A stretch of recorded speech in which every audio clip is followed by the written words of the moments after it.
মানুষ হইল দুর্বল। যদি মসজিদের মেম্বারে বৈশা ইমাম সাহেব আপনার বিরুদ্ধে একটা বক্তব্য দেয়, আপনি কিন্তু সাথে সাথে ইমাম সাহেব টুটি চিপিয়ে দেবেন। যখন নবীর বিরুদ্ধে বলে, আউলিয়া কেরামের বিরুদ্ধে বলে, তখন আপনি চুপ। কেন? আপনি দুর্বল। দেখেন আপনাদের দুরূদ ইব্রাহিম পড়াইতেছে বিভিন্ন মসজিদের মধ্যে। আমি এটা নিয়ে বারবার করে বলছি বিভিন্ন প্রোগ্রামের মধ্যে। দুরূদ ইব্রাহিম মনে রাখবেন, এই কথা আজকেও বলে যায়। আমার বাড়ি জাপান না, আমার বাড়ি খাইপুরি। আপনি রাতে 3টা বাজে যদি আমার ডাক দেন, এই হুজুর দলিল নিয়ে আসেন, আমি দলিল নিয়ে আসতে পারি, যদি আল্লাহ আমার সুস্থ রাখে। যদিও ডাক্তার আমার সবসময় বলে কথা কম বলবেন। 1.5 মাস রেস্টে থাকেন, আমি 1 সপ্তাহ রেস্টে থাকি, এরপরে থেকে মারি। তো দুরূদ ইব্রাহিম নামাজ ব্যতীত অন্য কোথাও পড়া মাকরুহে তাহরিমি।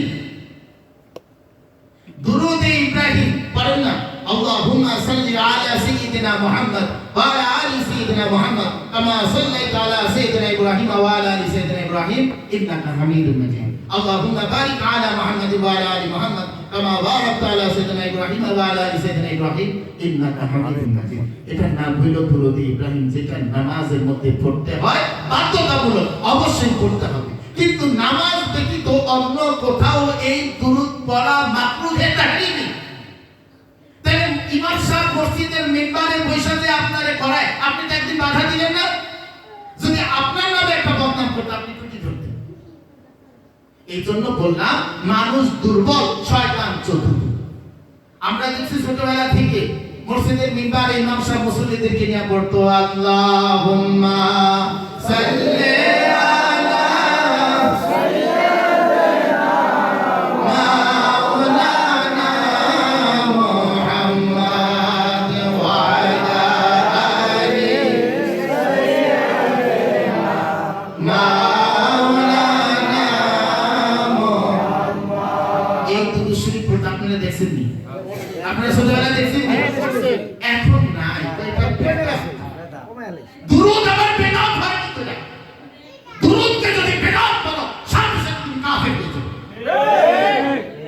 দুরূদ বেদাত হতে পারে না।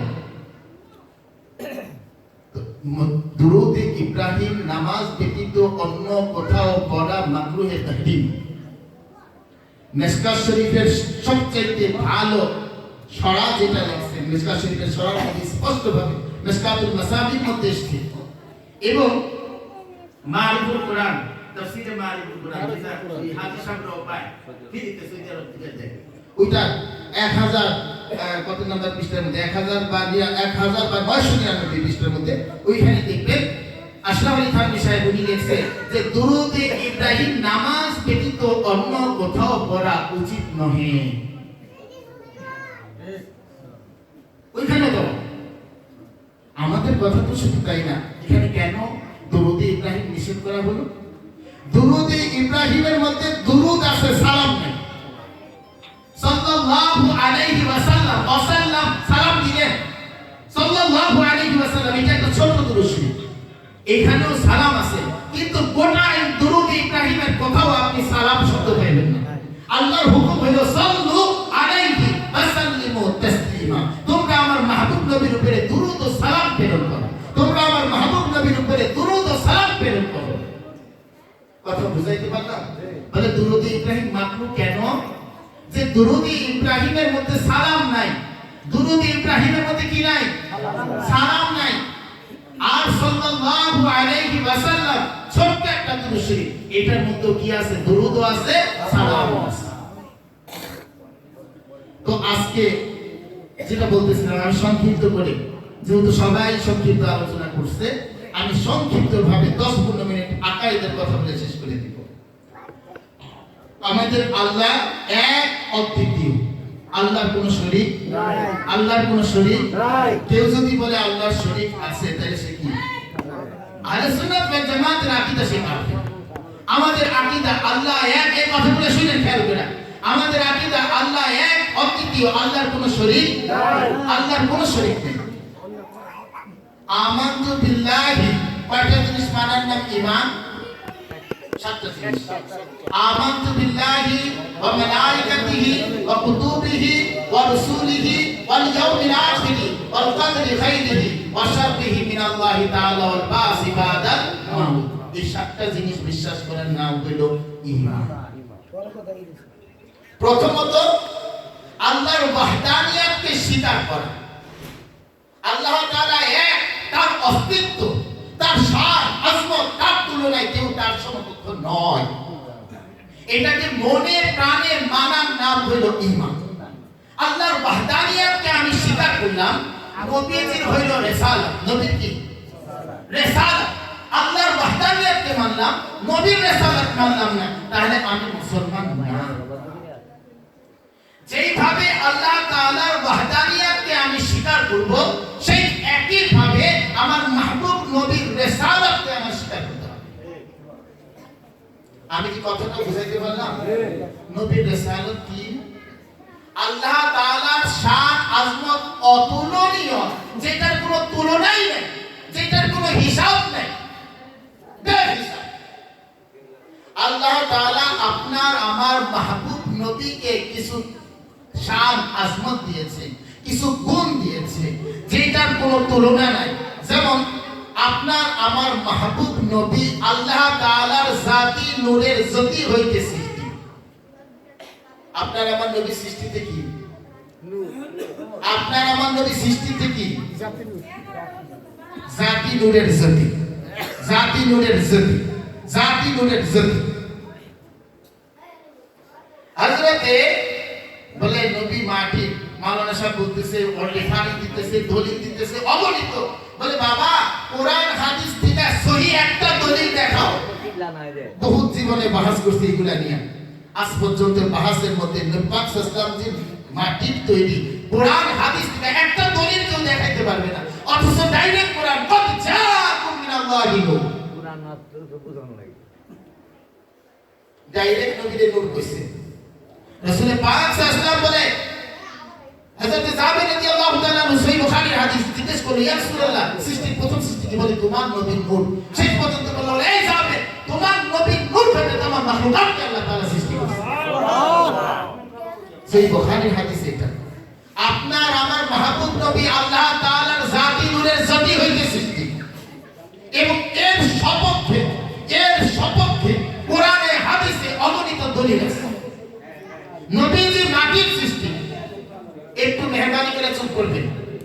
আমরা মুসলমান হিসেবে এগুলো আমাদের জানার দরকার, বুঝার দরকার। একটা আকীদার কথা যদি, একটা কথা যদি আমার নলেজের মধ্যে, আমলের মধ্যে ঢুকে যায়, এটা অনেক বেশি। আমি এখানে আজকে আমরা আপনি 400 টাকা দিয়ে নিয়ে আসাই না। একটা ঈমান আকীদার কথা যদি আমি বলতে পারি, আপনার জেহেনে যদি ঢুকে, আর এটা নিয়ে যদি আপনি বাহাস মুনাজারা করতে পারেন, এটাই আমার জন্য অনেক বেশি। আর কিয়ামতের ময়দানে দিন আল্লাহর দরবারে যে আমি জবাব দিতে পারবো, আল্লাহ আমি চেষ্টা করছি, আপনি পারেন না। কেউ যদি বলে কোরআন হাদিস সহকারে যে আমি কোরআন হাদিস নিয়ে বাহাসে বসতে চাই, বলে বসো, আপনাদের হুজুর আছে, বেটাকে নিয়ে আসবো। কারণ শরীয়ত মুখের উপরে, শরীরের শক্তির উপরে, মুখের শক্তির উপরে শরীয়ত কার্যকর হয় না। শরীয়তের দলিল কার্যকর হয় কোরআন হাদিসের উপরে।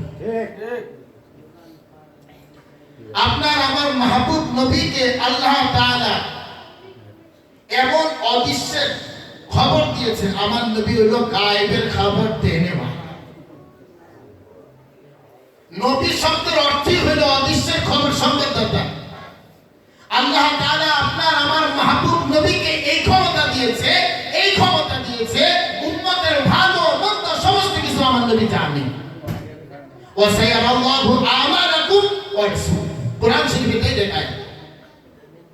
আপনার আমার মাহবুব নবীকে এই সমস্ত আকায়েদের কথা বলতে গেলে 10-15 মিনিট হবে না। আল্লাহ তাআলা যদি সময় দেয়, অন্য কোনো সময় বলবো। বিশেষ করে আকীদা, আমাদের আকীদা ঠিক রাখতে হবে।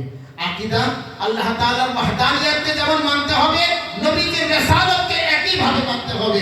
যারা ডাইরেক্ট আল্লাহ পর্যন্ত পৌঁছাইতে যায়, তারা ঝামেলায় নিমজ্জিত হবে, তারা গজবে নিমজ্জিত হবে, তারা আযাবে নিমজ্জিত হবে, শেষ পর্যন্ত ঈমান হারা হয়ে তারা কবরে যাবে।